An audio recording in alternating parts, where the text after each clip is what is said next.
গতবার ওমরায় যে মানুষের কাছে আল্লাহর ঘরে কথা বলে এসেছিলাম যে তাদের কথা বলবো। আমরা আমাদের যারা বিদেশ থেকে টাকা পাঠান আমরা তাদেরকে রেমিটেন্স যোদ্ধা বলি।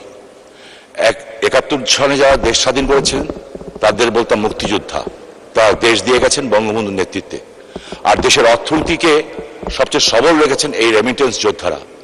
একটু আগে যে আমাদের সিনিয়র সংসদ সদস্য যে রফিক সাহেব যে প্রশ্ন করলেন, এই প্রশ্নের পরে বোঝা যায় যাদের কি করুণ অবস্থা। সমস্ত ব্যবস্থা আছে কিন্তু জটিলতার কারণে সেই বিষয়গুলি হচ্ছে না। আমার প্রবাসী কল্যাণ মন্ত্রণালয়ের কাছে আমার বিনীত অনুরোধ থাকবে এবং জিজ্ঞাসা থাকবে, এই লোকগুলি যখন হাড় ভাঙা পরিশ্রম করে 40-50 ডিগ্রি সেলসিয়াস বিশেষ করে মিডল ইস্টে কাজ করে, তারপরে সে টাকা পাঠায় এবং আমরা দেশে ভালো অবস্থায় থাকি, তাদের পরিবারও ভালো অবস্থায় থাকে এবং মাননীয় প্রধানমন্ত্রী এই কথাটা বারবার বলেন। প্রশ্ন করুন। জি।